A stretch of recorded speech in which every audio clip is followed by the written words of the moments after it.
Let's talk about the U.S. role in this. And you've been critical of the administration's. I mean, it has seemed to me that Biden's foreign policy has been largely, let's just pretend things aren't happening in certain places and maybe it'll go away for the most part. That's not happening, obviously, here. What do you make when you, and I think you've written, it is, speaking of this administration, aside from the moral bankruptcy of calling for restraint, and we know that— Not calling for restraint. Excuse me, yes, of not calling for restraint. And we know that it's been reported that there were specific sort of phrases around the concept of restraint that the State Department has been specifically prevented from using, which is rare, frankly. I mean, I don't recall a time where the U.S. didn't at least, feign some notion of restraint. But you write, it's the strategic malpractice of giving Israel a carte blanche to act as it wishes, despite knowing and understanding the tremendous risk that Israel's unrestrained actions in Gaza can drag Washington into a wider regional war that neither serves the interest of U.S. nor Israel. Talk about that, because it seems that to the extent that things have really, particularly with Gaza, it seems to me that starting with the Bush administration was the first administration to not function as the ballast against the worst of Israel's inclinations.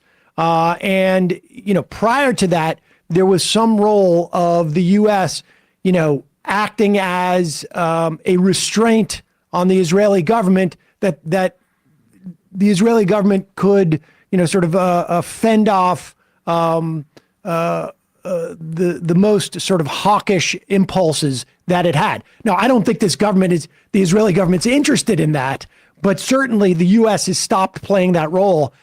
Really, it feels like for at least 20 years now.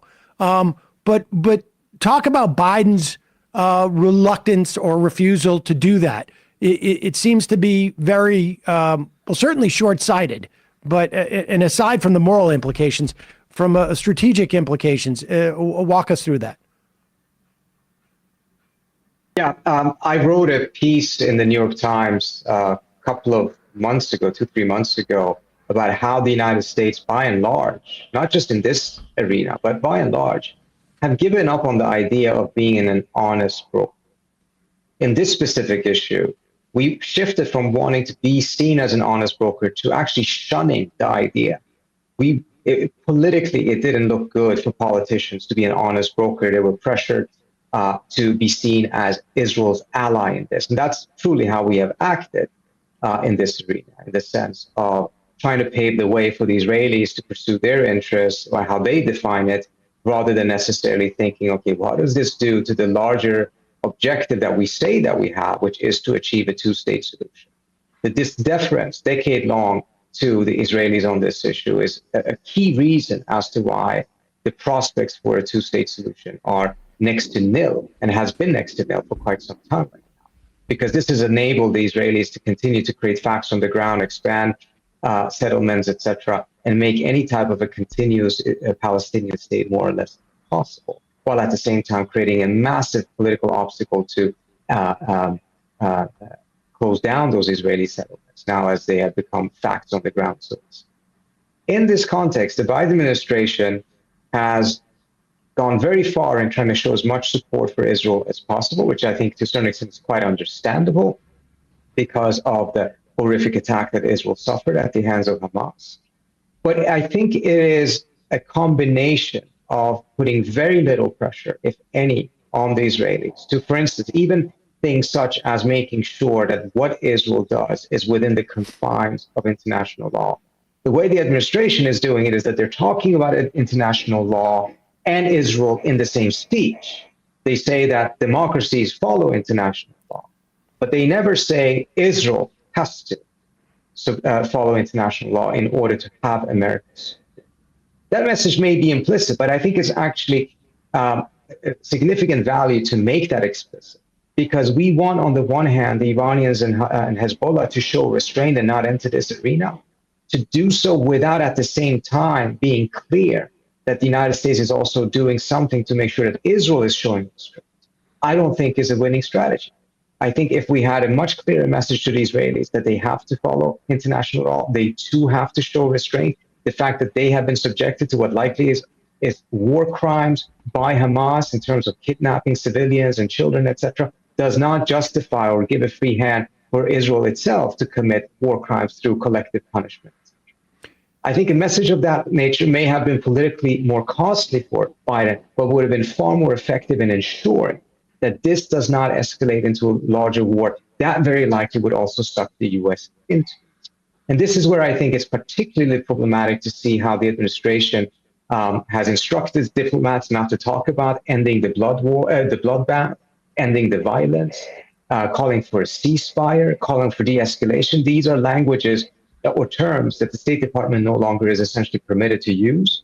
Early in the conflict, the State Department had issued 2 tweets in which it talked about ceasefire and de-escalation. The State Department deleted those tweets. And then we saw also how the White House spokesperson treated members of Congress who had done, again, something very natural. They're seeing this horrible violence and they're asking for a ceasefire and a de-escalation. And they were called, I think, repugnant or reprehensible for having done so. That's a very, very odd situation for us to be in, a position for us to take if our objective is to actually make sure that this violence ends and that it doesn't escalate into a larger war. I mean, it really does feel like the Biden administration has about a 13-month horizon in terms of what their strategy is here, specifically to get to the other side of the elections. And do you think that the Biden administration, I mean, I may be wrong, but it really does feel like this is almost wholly driven by domestic politics in terms of the Biden administration's response. There is nothing, I don't think it's consistent with I don't think it's consistent with U.S. foreign policy to not even mouth the words restraint, other than like these domestic politics. But do you think that the Biden administration misunderstood the domestic situation in this country in terms of like how that would be received? Because it feels like they've had to sort of tack back to, call for a little bit more restraint. I mean, it's a little bit less implicit. It is a little bit less implicit. And I think that perhaps hopefully, there's a bit of a recognition that if they calculated that this position is such a big political win for them or politically beneficial or less costly, that the calculation may not have been as clear-cut as they thought. I think that if we start seeing a tremendous amount of violence in Gaza and suffering, and we are all increasingly seeing other Western countries starting to issue much stronger statements, then it's also going to be more difficult for the United States to stand increasingly alone in not calling for a ceasefire, not calling for an end to violence. Keep also in mind of how this plays out in the Ukraine context, in which a lot of countries in the global South were very, very negative to the idea that the Ukraine war was not just a war between 2 countries over a border, an infected conflict, but it was actually about the future of the rules-based order. That this was about whether we live in a country of law or in a world of laws, or if it's might makes right. Well, in this situation, it is quite shocking that the State Department has been forbidding its diplomats and spokespeople to even use the language of restraint, acting within international law, et cetera, et cetera. In the eyes of a lot of countries in the global South, this is exactly what they expected. They were so cynical because they thought that the arguments about rule of law is just something that is being used in this specific case because it serves the interests of the United States and Ukraine and Europe, but it will not be applied consistently, and it will certainly not be applied in countries in which the United States' sympathies lies with an actor that is acting outside of the realm of international. All right. Well, lastly, I guess, are there any other players that we should be watching for what they may or may not do that might have wider implications in terms of broadening this out regionally? I think one other thing that we are likely going to see more of, we've seen a little bit, is that we may also end up having an explosion in the West Bank.